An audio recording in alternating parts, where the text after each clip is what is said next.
Hi guys, मेरा नाम है साहिल खन्ना और आज की वीडियो शुरू करते हैं। सबसे पहली न्यूज़ है जॉब क्राइसिस की। तो रिपोर्ट के हिसाब से अगर इंडिया 7% से भी ग्रो करता है, अगर हमारी ग्रोथ रेट 7% भी रहती है, तो भी हम सरप्लस जॉब्स क्रिएट नहीं कर पाएंगे। इंडिया को सिटी ग्रुप के हिसाब से 12 मिलियन जॉब चाहिए सालाना आने वाले 10 सालों तक। और अगर हम 7% से ग्रो करते हैं तो हम खाली 9 मिलियन जॉब्स क्रिएट कर पाएंगे, मतलब 90 लाख कर पाएंगे। और 1 करोड़ 20 लाख जॉब चाहिए, तो इतना ज्यादा गैप बढ़ेगा जिसकी वजह से दिक्कतें आ सकती है। रिपोर्ट के हिसाब से ही 21% जो इंडिया की वर्कफोर्स है वो सैलरीड है, जो कि पहले 24% हुआ करती थी पेंडेमिक से पहले। तो अभी बहुत सारे लोग अपना खुद का बिजनेस कर रहे हैं।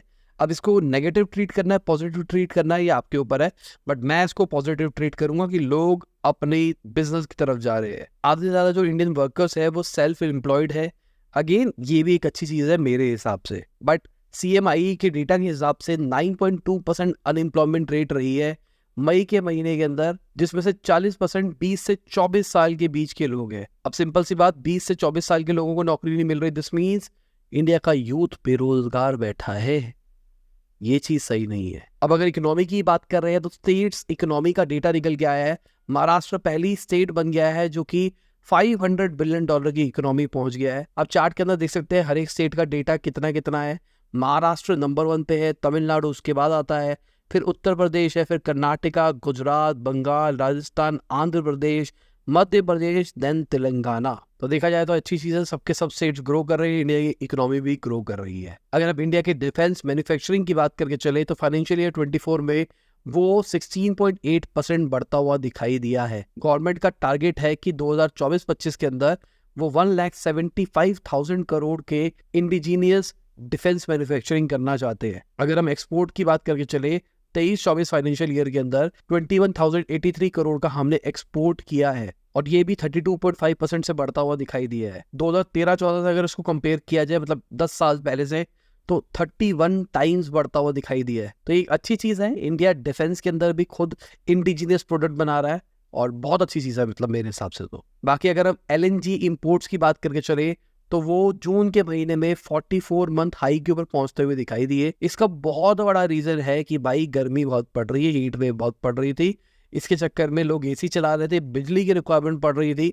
और बहुत सारे जो इंडिया में पावर प्लांट है वो गैस बेस्ड भी है, तो उसके लिए ये जो डिमांड थी वो बढ़ती हुई दिखाई दी। जून से अगर कंपेयर किया जाए जो पावर जनरेशन हुई है उसमें 52% का इंक्रीज आया है जो गैस से बनती है उसके अंदर। ओवरऑल इंडिया के अंदर जितनी भी इलेक्ट्रिसिटी बनती है उसमें से 5.6% गैस से बनती है। अगली खबर लावा की है। तो लावा 500 करोड़ रुपया रेस कर रहा है PE के थ्रू, प्राइवेट इक्विटी फर्म्स के थ्रू। तो अभी उनका टारगेट है 25 से 30% अपना मार्केट शेयर ले जाना है सब 30,000 रेंज मार्केट के अंदर। मतलब 30,000 से नीचे वाले फोन्स 25 से 30% लोग इन्हीं के लिए, बड़ी बात है मेरे हिसाब से। अभी के टाइम पे सिर्फ 2% है इनका इस कैटेगरी के अंदर मार्केट शेयर। बट बात यह है जो फीचर फोन होते हैं ना, जो डब्बे वाले फोन होते हैं, वहां पर 25% मार्केट शेयर होल्ड करता है लावा। मेरे को याद है मेरे पापा को दिलाया था जोलो का फोन, लावा का जोलो आता था, और वो लिया था 5-6 महीने में वो खराब हो गया था। कंपनी के पास गया था और 3-4 महीने कंपनी के पास पड़ा रहा था। बहुत शोर वोर मचाने के बाद में कंपनी ने कहा वो रिपेयर नहीं हो पाएगा। कंपनी ने उसके बदले हमको दूसरा फोन दिया था, और उसके बाद में फिर वो खराब हो गया था। फिर वो कंपनी ने 2-3 महीने पकड़ के रखा था। फिर कंपनी ने कहा था कि सर अब इसको सही नहीं कर सकते। तो वही आखिरी टाइम था जब मैंने कभी बिलीव किया था लावा जैसी कंपनीज के ऊपर। उसके बाद मैंने भरोसा नहीं किया, जनरली बताओ। मैं अब प्रॉपर ब्रांड्स को लेना पसंद करता हूँ। ठीक है, इंडिया को सपोर्ट करना चाहिए, इंडियन कंपनीज को लेना चाहिए, बट मेरा एक्सपीरियंस सही नहीं रहा था। आपका कैसा रहा था कमेंट सेक्शन में जरूर बताना। अगर हम ओला की बात करके चले तो उन्होंने ओला मैप्स के ऊपर स्विच कर लिया है। अब इससे ओला के 100 करोड़ रुपया साल का बचेगा, जो कि वो शायद गूगल को दिया करते थे। साथ में ओला के जो CEO है भावेश जी, उन्होंने बोला है टेस्ला इंडिया छोड़ के गया है, वो उनका लॉस है, इंडिया का लॉस नहीं है। मेरे लास्ट न्यूज में भी बोला था, मुझे भी ऐसा लगता है कि अभी भाई इंडिया की मार्केट बहुत बढ़िया बढ़ रही है EV मार्केट के अंदर। अगर इस टाइम आप घुस के कैप्चर कर लो तो फ्यूचर में आपको फायदा हो सकता है। इसके साथ में ट्विटर पे उन्होंने एक और बड़ी चीज बोल दी है।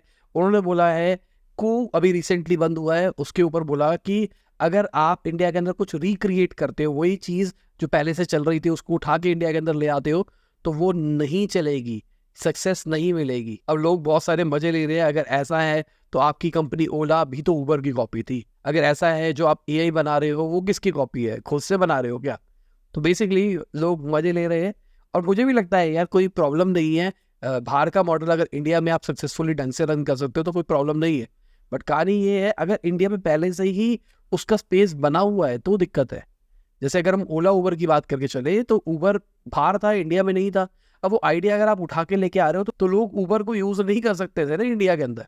ये नहीं था ना कि उबर की ऐप डाल लो तो उबर की गाड़ियां यूएस से या कहीं से भी उठ के इंडिया में आ जाएगी। बट अगर कू की बात करके चले तो ये एक सर्विस ऐप टाइप्स थी जिसको ग्लोबली एक्सेस किया जा सकता है। तो यहाँ पर हो सकता है कि आप कॉपी पेस्ट प्रोडक्ट को शायद उस लेवल पे ना चला पाओ। आप सिमिलरली देख लो ना, थ्रेड्स निकाला था इंस्टाग्राम वालों ने, मेटा वालों ने। मेरे को लगा था कि भाई बहुत बड़ा गेम चेंजिंग होगा, ये होगा वो होगा, क्योंकि इंस्टाग्राम यूजर्स को वहां रिडायरेक्ट कर देंगे, ये कर देंगे, वो कर देंगे। बट उतना अडॉप्शन नहीं आया क्योंकि वो एक तरह का रेप्लिका ही प्रोडक्ट है। बाकी अगर हम एक्स की बात करके चले तो उनका प्लान है ग्रॉक को और ज्यादा डिटेल के अंदर इंटीग्रेट करना है ट्विटर के अंदर। तो आप फोटो के अंदर देख सकते हैं, अगर आपको सिलेक्ट करते हो तो आस्क ग्रॉक का ऑप्शन आ रहा है। ये जो पेड यूजर्स है उन्हीं के लिए आ रहा है खाली है। अगली खबर बहुत बड़ी खबर है, एपिक गेम्स का मार्केट प्लेस ऐप अप्रूव कर दिया है एप्पल ने। दिस मीन्स अब ऐप स्टोर के अलावा कोई और भी स्टोर आएगा जहां पर हम कुछ डाउनलोड कर पाएंगे, साइड लोड कर पाएंगे मेजरली। तो इंटरेस्टिंग होने वाली ये चीज पूरी देखते हैं क्या होता है क्या नहीं होता है। अब एपिक आया उसके अंदर, फोर्टनाइट को जल्दी से ले आएगा यूरोप के अंदर खासकर। इससे पहले क्या हुआ था, जो ये अपना स्टोर निकाल रहे थे उसको बार बार एप्पल रिजेक्ट कर रहा था, कह रहा था भाई ऐसा नहीं है, ये कमी है, ये कमी है। उसके बाद ट्विटर के ऊपर उन्होंने डाला कि भाई दिस इज नॉट राइट, ये वायलेशन कर रहे हैं, जो भी यूरोपियन यूनियन ने कहा है इनको उसके खिलाफ।